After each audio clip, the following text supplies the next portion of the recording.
Captain Eric Miller sat in the command chair of the Earth vessel Endeavour, studying the holographic display of an unmarked planet. The swirling blue and green sphere looked peaceful from orbit. Too peaceful, perhaps. What do we know about this place? Eric asked, turning to his science officer. Dr. Lisa Carter brushed a strand of blonde hair from her face and consulted her datapad. Almost nothing, Captain. It wasn't on any of our star charts. The preliminary scans show breathable atmosphere, abundant plant life and water. Could be a good candidate for a new colony, Eric nodded. Earth needed new resources and habitable planets. Their civilization had expanded rapidly in the 50 years since joining the Galactic Council, but good. Planets were hard to find. Most were already claimed by older spacefaring races. Any signs of intelligent life? He asked. Nothing that our scanners can detect, Lisa replied. No radio signals, no artificial structures visible from orbit. If someone lives there, they're pre-industrial, Eric made his decision. Prepare a landing party. You, me, Officer Johnson, and 2 science techs. Standard exploration protocol. Steve Johnson, the security chief, looked up from his weapons console. His broad shoulders tensed slightly. Sir, something feels off about this. The planet is in a strategic location. Why hasn't it been claimed already? Eric considered this. Steve had good instincts. All the more reason to check it out before someone else does. But we'll be careful. Full weapons and emergency beacons. The shuttle descended through wispy clouds. As they broke through the cloud layer, Lisa gasped at the view. Rolling plains stretched to distant purple mountains. Forests of strange, spiral-shaped. Trees dotted the landscape. It's beautiful, she whispered. The shuttle landed in a small clearing. The team exited cautiously, equipment in hand. The air smelled sweet, like cinnamon and honey. 2 moons hung in the afternoon sky, one small and white, the other large and pale blue. Spread out. Standard survey formation, Eric ordered. Johnson, keep your eyes open. They worked efficiently, collecting soil and plant samples, mapping the immediate area, setting up atmospheric monitors. For 3 hours, everything went smoothly. The planet seemed like paradise, rich soil, clean water, mild climate. As the larger moon rose higher, Lisa noticed something odd about the readings on her scanner. Captain, I'm detecting unusual electromagnetic interference. It's affecting our long-range communications, Eric frowned. Can we contact the ship? Lisa tried the comm unit. Static answered her. Negative, sir. We're cut off. Steve moved closer, his hand resting on his pulse rifle. Could be natural interference from the planet's magnetic field, or ... Or someone doesn't want us calling. Home, Eric finished. Pack it up. We'll return to the shuttle and try to boost the signal. The sky darkened quickly as they gathered their equipment. The team set up a temporary camp near the shuttle. No one said it aloud, but they all felt they were being watched. Motion sensor perimeter is active, Steve reported, placing the last sensor stake. Nothing gets within 50 meters without us knowing. They sat around the portable heater, eating protein bars and discussing their findings. Lisa was excited about several plant species that showed medicinal properties. The science techs, Ben Wilson and Amy Clark, had found mineral deposits that could be valuable for Earth's industries. The alarm shattered the peaceful evening. Movement! Multiple contacts approaching from the north, Steve shouted, grabbing his rifle. Eric activated the camp lights, illuminating the area beyond their perimeter. At first they saw nothing. Then shadows moved between the spiral trees. What is that? Amy whispered, fear making her voice shake. The creatures emerged from the darkness. Massive, at least 8 feet tall, with powerful limbs and bodies covered in overlapping plates that looked like dark armor. Their heads were elongated, with no visible eyes but multiple breathing slits. Curved claws extended from their 6-fingered hands. Ben dropped his scanner. No, it can't be. What? Eric demanded, not taking his eyes off the creatures. Vargax, Ben said, his voice trembling. I saw the briefing files. The council quarantined their homeworld after they killed everyone on 3 different colonies. They're supposed to be contained. Lisa counted at least 12 of the creatures now forming a semicircle around their camp. The motion sensors beeped continuously. "Johnson, defensive positions," Eric ordered calmly. "Everyone else inside the shuttle." "Now, the shuttle won't protect us if they decide to attack," Steve said, aiming his rifle at the largest Vargax. "These things can tear through metal hulls." The Vargax stopped moving just beyond the perimeter lights. They made odd clicking sounds, their breathing slits expanding and contracting. "They're communicating," Lisa realized. "Dr. Carter, get in." "The shuttle," Eric repeated. Lisa didn't move. Something about the creature's behavior didn't match the reports. They weren't attacking. They were watching, assessing. "Wait," she said, raising her hand. "Look at their posture." "They're curious." "Curious about how we taste, maybe," Steve muttered. The largest Vargax took a step forward. Steve aimed his rifle. "Don't shoot unless they attack," Eric commanded Lisa. Move slowly, retrieving her scanner from her pack. The readings confused her. "Captain, I'm detecting complex neural activity. These aren't mindless predators. Their brain patterns show intelligence comparable to dolphins or higher primates." The lead Vargax tilted its head as if listening to Lisa's voice. It made a low humming sound. To everyone's surprise, the other Vargax backed up slightly. "It's responding to you," Eric said quietly. Lisa had studied xenobiology for 15 years. In all her research, predatory species followed predictable patterns. These creatures were breaking all the rules. "I don't think they're here to attack us." "The council reports," Ben started. "Maybe the council got it wrong," Lisa interrupted. "Or maybe these are different from the ones they encountered." Through the night, the Vargax remained just beyond the light perimeter. They made no aggressive moves, but they didn't leave either. The humans took turns keeping watch, weapons ready. As dawn broke, Lisa noticed something strange. The Vargax had arranged themselves in a pattern, evenly spaced in a perfect circle around the camp. It wasn't natural behavior for predators. "Captain," she said as Eric joined her by the shuttle door, "I want to try something." Eric saw the look in her eyes. "Whatever you're thinking, the answer is no. They've had all night to attack us." "They haven't? I think they're protecting us." "From what?" As if answering his question, a distant roar echoed across the plains. The Vargax turned toward the sound, their bodies tensing. "From that, maybe," Lisa suggested. "Captain, we need to understand these creatures if we're going to survive here until we can contact the ship." Eric looked at the circle of Vargax, then back at Lisa. Against his better judgment, he nodded. "What do you need?" "Time," she said simply, "and permission to observe them up close." As the twin suns climbed higher in the alien sky, Lisa Carter began the work that would eventually change humanity's place in the galaxy. She didn't know it yet, but on this quarantined world, humans were about to make their most important discovery. Sometimes the most dangerous beasts make the most loyal friends. For 7 days, the humans remained in their camp, trying to repair their communications equipment. The Vargax stayed nearby, keeping their distance but never leaving completely. Dr. Lisa Carter spent every waking moment observing them. "Look at this," she said to Captain Eric Miller on the morning of the 8th day. She showed him her datapad with video recordings of the Vargax. "See how they move their breathing slits in different patterns when they communicate. And the way they position their bodies? It's a language." Eric watched the recordings with a frown. "Even if you're right, how does this help us get off this planet?" "We need to understand them," Lisa insisted. "The Council quarantined this entire world because they thought the Vargax were mindless killers. But what if they were wrong?" "Steve."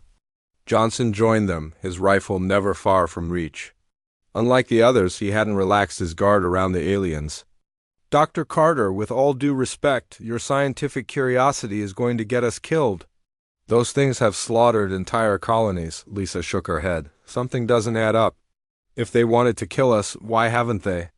"They outnumber us. They're stronger than us, yet they've kept their distance." That afternoon, Lisa did something that made the entire team hold their breath. She placed a small container of food fruit they had determined was safe to eat at the edge of their camp. Then she backed away slowly, What are you doing? Steve hissed, raising his rifle. Making contact, Lisa replied calmly. For hours, nothing happened. The Vargax watched but didn't approach the offering. As night fell, the humans retreated to their shuttle to sleep. They took turns keeping watch, as they had every night since landing. In the morning, Lisa rushed outside before anyone could stop her. The food container was gone. In its place lay a smooth, blue stone that seemed to glow faintly in the morning light. A gift, she whispered, carefully picking it up. They brought us a gift. Eric examined the stone. Could be coincidence? Maybe they just took the food and left a rock. Lisa ran a scanner over the stone. This isn't an ordinary rock. It's giving off a weak energy signature. They chose this specifically. Over the next week, Lisa continued her food offerings. Each morning, the food would be gone, replaced with something new, unusual plants, strangely shaped stones, once even a small figurine carved from wood. They're intelligent, Lisa told the team during their evening meal. These exchanges prove it. They understand the concept of trade. Amy Clark, who had been quiet for days, finally spoke up. If they're so intelligent, why did they attack those colonies? The council report said they tore people apart.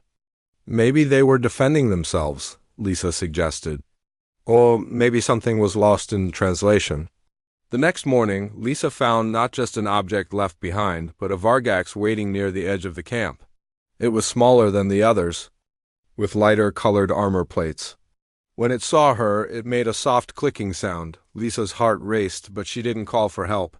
Slowly, she approached the alien, stopping a few meters away. The Vargax extended one clawed hand, opening it, to reveal another glowing stone. Thank you, Lisa said softly, pointing to herself. Lisa. The Vargax tilted its head, then pointed a claw at its chest and made a series of clicks and low humming sounds. Lisa smiled. I can't pronounce that. Would you mind if I call you Scout? The creature tilted its head again, then made a sound that almost seemed like an imitation of the word scout. When the others woke, they were shocked to find Lisa sitting cross-legged on the ground, just 10 feet away from a Vargax. Eric was about to intervene when Lisa held up her hand. It's okay, she said. This is Scout. We're communicating. Steve kept his rifle ready. Dr. Carter, step away slowly. Scout turned its head toward Steve, the breathing slits contracting. It made a low growling sound. You're scaring Scout, Lisa said. Lower your weapon, please, Lisa, Eric said firmly. We don't know what that thing is capable of. Actually, I'm learning quite a lot, she replied. From her pocket, she pulled out a small device. I've been recording the sounds Scout makes. There are patterns. I think I can create a basic translation program given enough time. That afternoon, while Lisa worked with Scout, Ben Wilson approached Eric with news. Captain, I found something during our survey yesterday. About 2 miles east of here there are ruins, buildings, sir. Or what's left of them. Eric's eyes widened. The Vargax built them? I think so. The designs have similar patterns to the markings on their armor plates. But they're old, overgrown, and crumbling. This new information changed everything. Eric ordered a small expedition to examine the ruins. Ben led Eric and Steve to the site while Amy stayed with Lisa at the camp. The ruins were more extensive than Ben had described. Stone buildings, partially reclaimed by the strange spiral vegetation, spread across several acres. Symbols were carved into the walls, similar to the patterns the Vargax made with their breathing slits. They had a civilization, Eric said in wonder, a real advanced society. Steve examined a fallen column. Something happened here. Look at these marks. He pointed to deep gouges in the stone, weapon impacts. There was a battle. As they explored further, they found a large central building. Inside, the walls were covered with images carvings that told a story. One wall showed the Vargax living peacefully. The next showed strange ships arriving. The final wall depicted violence, the Vargax fighting against invaders. They were defending themselves, Eric realized. Someone came to their world and attacked them. When they returned to camp, they found Lisa and Scout sitting together while Lisa's translation program worked. Scout was making sounds while Lisa's device attempted to find matching patterns. "Lisa," Eric called, "we found something important. The Vargax weren't always like this. They had cities, technology, something happened to them." Lisa nodded, not surprised. "Scout has been trying to tell me about their history. Listen to this." She activated her device, which translated Scout's clicks and hums into simple words. "People come, take, kill, we fight." Eric sat down next to Lisa. "A scout who came to their world." Lisa spoke slowly, letting her device translate her words into sounds the Vargax could understand. Scout's response was translated back. "Sky people, want stone, blue stone. Kill." For it, Lisa held up one of the glowing blue stones Scout had given her. "This? They came for this?" Scout made an affirmative gesture. The translation came through. "Power in stone. They take all, we hide, we fight." As night fell, more Vargax approached the camp, drawn by Scout's presence. For the first time, the humans didn't retreat to their shuttle. Instead, they sat under the stars, surrounded by creatures they had feared, listening to a history that had been forgotten by the galaxy. None of them realized they were making history of their own. 3 months passed on the alien world. The humans had built a more permanent camp, with structures made from local materials. Their relationship with the Vargax grew stronger each day. Lisa's translation program now allowed for basic conversations. Though many concepts were still difficult to communicate, Scout had become a regular visitor to the camp. The other Vargax remained more cautious, but they no longer kept their distance. Several of them would bring food or interesting objects to trade with the humans. One morning, Lisa woke to find Scout waiting outside her shelter. The Vargax made excited clicking sounds. "Scout wants to show us something," Lisa told Eric as he emerged from his own shelter. Something important. Eric had changed over the months. His initial caution had given way to a guarded trust. "Where does Scout want to take us?" Lisa translated Scout's reply. "Sacred place, old place, human must see." Eric considered this. "Johnson, you and I will go with Dr. Carter and Scout. Ben and Amy will stay here and continue working on the communications." Array. Steve Johnson had also changed his attitude toward the Vargax, though he still kept his weapon close. "Yes, sir." "Should we bring supplies for overnight?" Scout made a negative gesture. "Return when sun high." The small group set out at dawn, following Scout into the forests of spiral trees. The journey took them through landscapes of strange beauty, fields of silver grass that chimed when the wind blew, streams of water so clear they seemed invisible. Until disturbed. After several hours of walking, they reached a mountain. At its base was a cave entrance, decorated with symbols similar to those they had found in the ruins. Scout pointed toward the entrance. "Old ones speak here." Lisa looked at Eric, excitement in her eyes. This must be some kind of sacred site. Maybe a record of their history. Inside the cave, the air was cool and dry. Scout led them down a sloping passage that went deep into the mountain. The walls were covered with the same blue stones that Scout had first given Lisa, providing a soft, natural light. The passage opened into a large chamber. In the center stood a circular platform made of polished stone. The walls were covered with detailed carvings that seemed to tell a story. "It's beautiful," Lisa whispered. Scout approached the platform and placed a clawed hand on it. The blue stones in the walls began to glow brighter. A holographic image appeared above the platform, a three-dimensional representation of a Vargax, but different from those they knew. This one wore ornate clothing and stood upright in a more humanoid posture. The hologram spoke in the clicking language of the Vargax. Scout translated through Lisa's device. "Record of final days. Invaders came from stars, wanted life stones for war machines. We refused. They attacked. Many died." The image changed, showing spacecraft orbiting the planet. Then scenes of destruction cities. Burning, Vargax fighting against armored aliens. "We fought back, used life stones for defense," Last Resort released. "Changed us, changed world." Invaders left. But we were forever different, memory fading, technology lost. Return to simple ways. Lisa looked at Scout. The life stones changed you, made you more like animals? Scout made a complex series of clicks that the translator struggled with.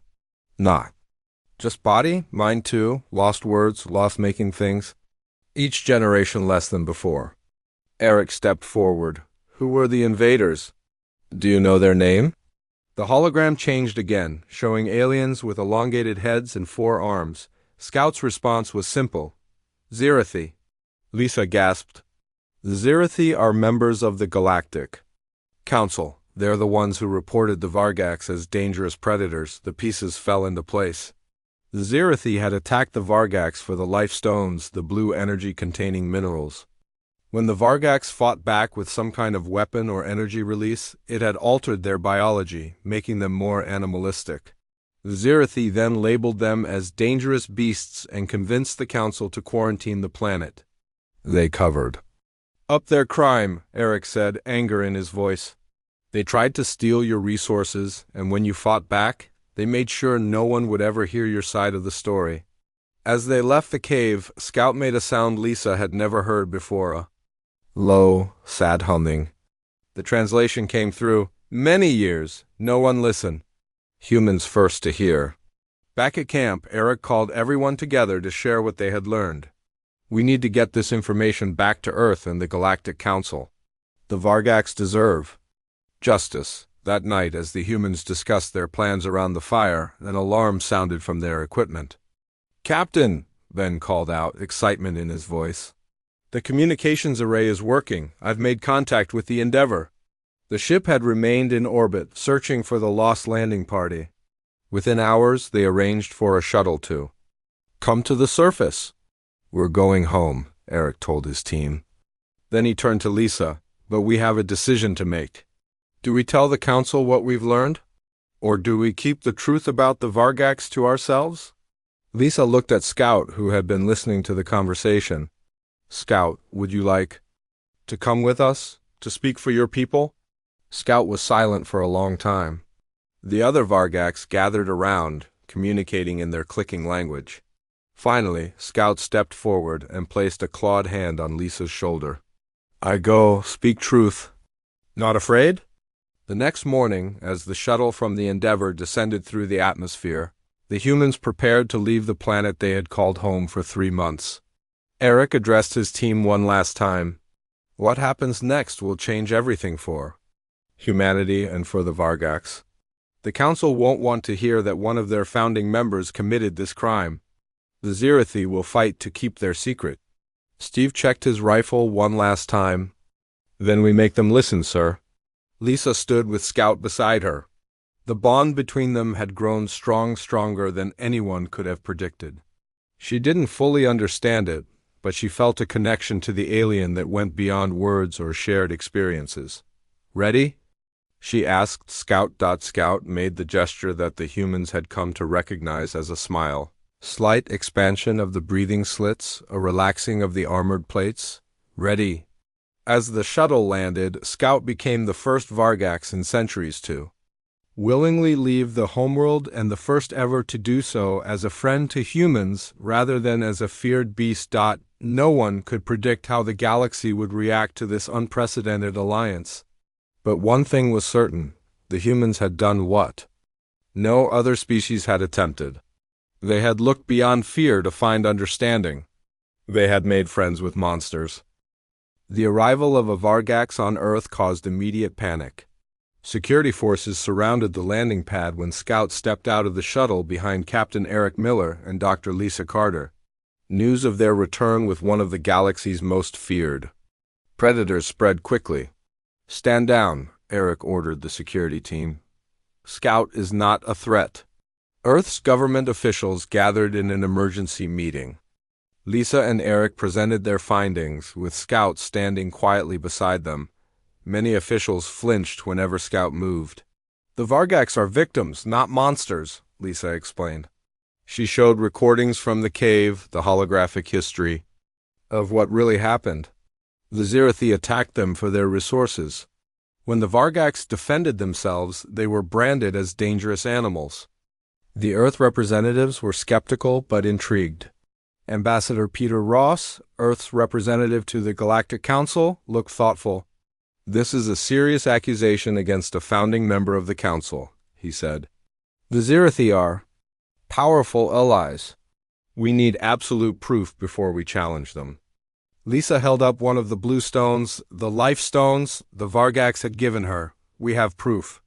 These stones contain energy unlike anything in our databases. The Zirathi wanted them for weapons." Scout stepped forward, causing several officials to step back nervously. Using Lisa's translation device, Scout spoke. "My people suffer long time. No voice, no friends. Humans listen first time." A week later, Earth filed a formal request with the Galactic Council for a hearing on the Vargax situation. The council chamber was located on a massive space station that orbited a neutral star. Representatives from 50 species gathered there to govern galactic affairs. When Earth's delegation arrived with Scout, the chamber erupted in chaos. The Zirathi representative, Ambassador Krell, stood up in outrage. "This is an outrage. Bringing that beast into these chambers puts us all at risk." Ambassador Ross remained calm.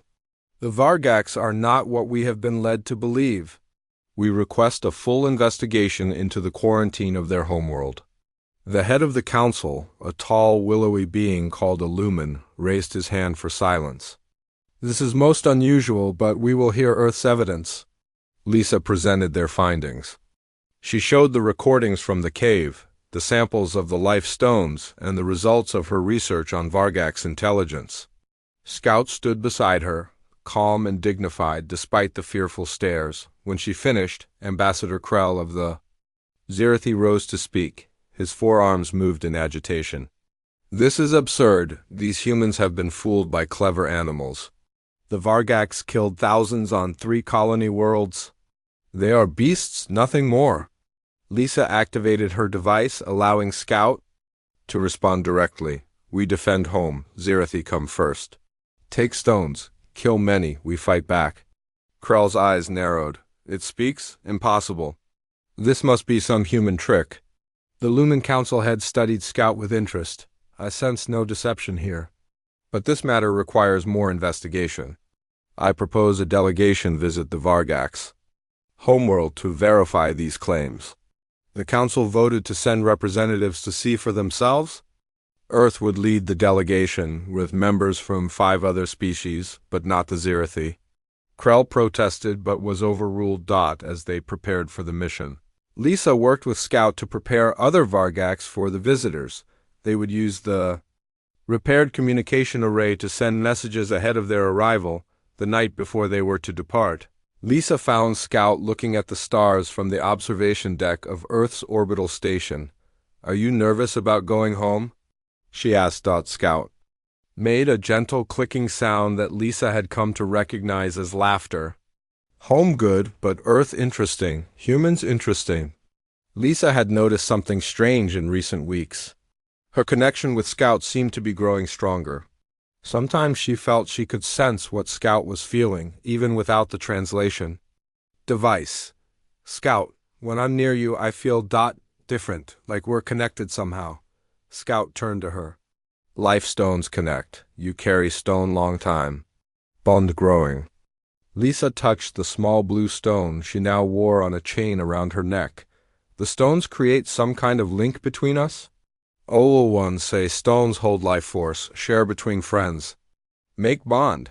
This revelation fascinated Lisa. The stones weren't just energy sources, they facilitated some form of empathic connection.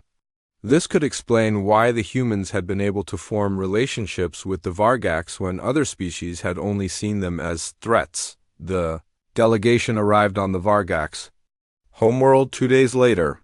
This time, they landed near the ruins that Eric and his team had discovered months earlier. A group of Vargax, led by an elder that Scout called Voice of Memory, met them. The council representatives were nervous at first, but over the next few days, they witnessed what the humans had discovered. The Vargax were intelligent. They had culture, art, and a complex social structure. They were not the mindless killers described in council records. In the Cave of Records, the evidence was irrefutable. The holographic history clearly showed the Zirathi attack and the Vargax defense. "This changes everything," the Lumen Council head said. "The quarantine was based on false information." Before they left, something unexpected happened. Voice of Memory approached each council representative and offered them a small life stone. Most accepted hesitantly. When the stones touched their skin, their eyes widened in surprise. "I feel ... calm," one representative said, "and I can sense emotions from the Vargax." On the return journey to the council station, Lisa explained her theory about the stones. They create an empathic link. It's subtle at first, but it grows stronger with time. I think this is why humans were able to connect with the Vargax when others failed. We're more open to emotional bonds with other species. The council reconvened to hear the delegation's report. The chamber was silent as the representatives described what they had seen. Several of them now had Vargax companions who had voluntarily joined them for the journey back. Ambassador Krell of the Zirathi was furious. "This is some form of mind control. The stones are affecting your judgment." The Lumen Council had touched the small stone he now wore. "There is no control, only understanding. I sense the truth now. The Zirathi attacked the Vargax for their resources and then hid their crime by labeling them as animals." The council voted to lift the quarantine on the Vargax homeworld. They also opened a formal investigation into the Zirathi actions. Krell stormed out of the chamber, making threats about consequences. As the council session ended, Scout approached Lisa. "Humans help Vargax. Vargax remember always," Lisa smiled. "This is just the beginning, Scout. There's so much more we can learn from each other."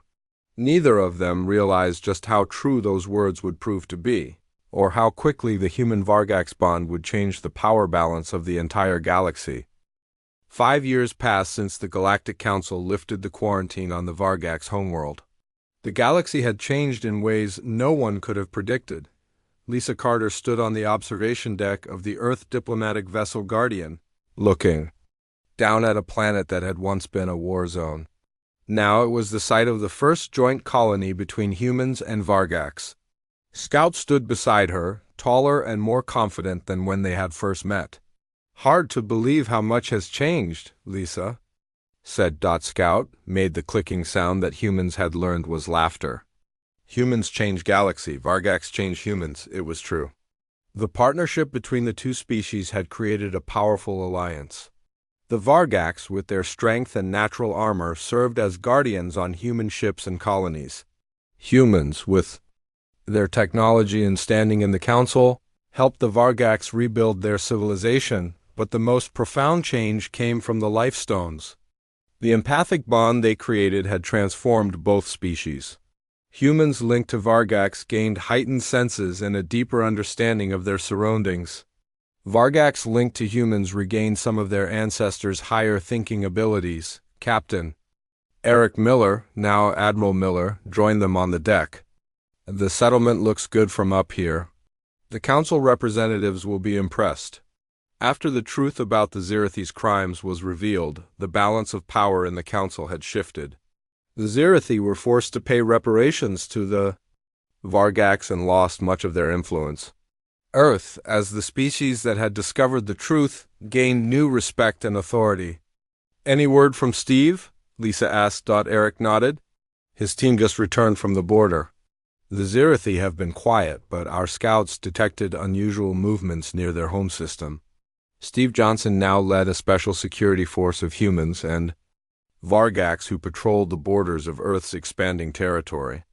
The bond between human and Vargax partners made them incredibly effective. They could communicate without words and sense danger before it appeared. Scout made a low humming sound. "Zirathi not forget, not forgive. That's why we need to make this summit a success," Eric said. "If more species adopt the bonding, the Zirathi will be isolated." The Guardian entered orbit around the colony planet. A shuttle took them down to the surface, where a large meeting hall had been built for the occasion. Representatives from 20 different species had come to learn about the human Vargax bond. Many were still nervous around the Vargax. Old fears died hard. But curiosity was stronger than fear for most. They had seen how the partnership had benefited both species. Lisa stood before the gathered representatives with Scout at her side. 5 years ago, the Vargax were considered monsters. Today, they are our closest allies. The life stones they shared with us created a bridge between our minds and hearts. She held up a blue stone, glowing softly in her palm. These stones create an empathic link between individuals.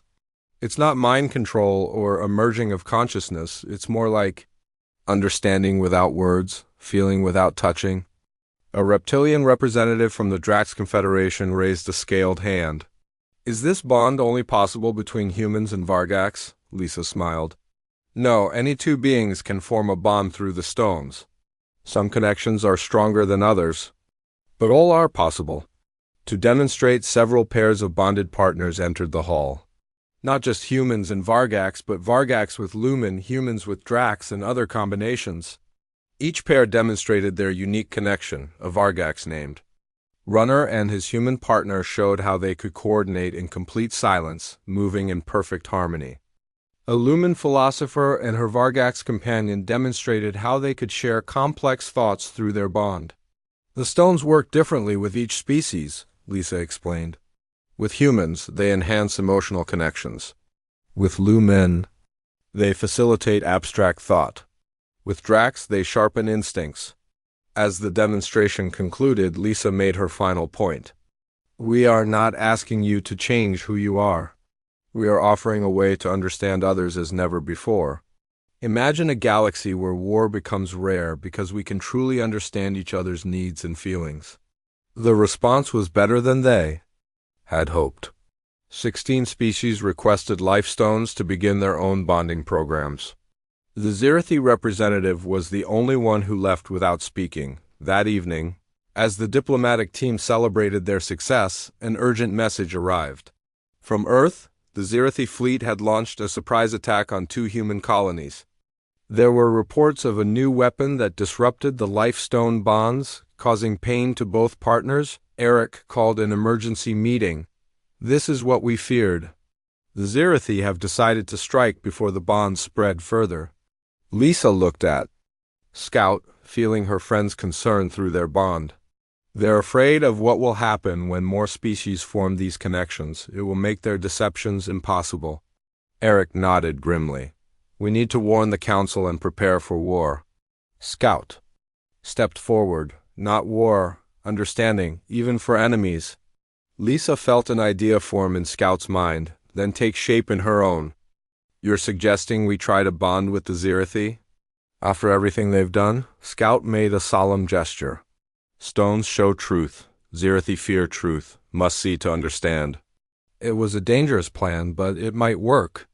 If they could capture a Zirathi leader and form a temporary bond, they might be able to end the conflict before it became a galactic war. 3 days later, a special team led by Lisa and Scout infiltrated the Zirathi command ship during the Battle of Proxima Colony.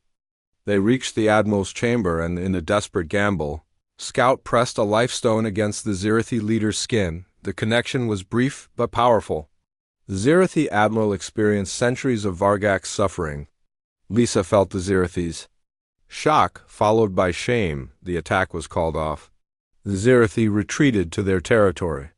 It wasn't a complete victory, but it was a beginning. 1 year later, a Zirathi representative arrived on Earth, accompanied by a young Vargax.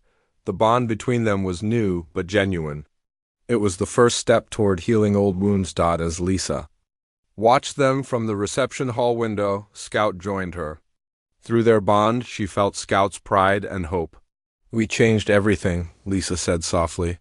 Not with weapons or technology, but with understanding. Scout placed a clawed hand gently on her shoulder. Humans special. See friends where others? See monsters. Galaxy learn from humans, Lisa smiled. The Vargax, once feared throughout known space, now served as bridges between species. And humanity, once considered young and naive by the older races, was now leading the galaxy toward a future where understanding replaced fear. In the night sky above, the stars seemed brighter somehow. Each one a potential home for new partnerships. New bonds, new kinds of friendship that would change the face of the galaxy forever.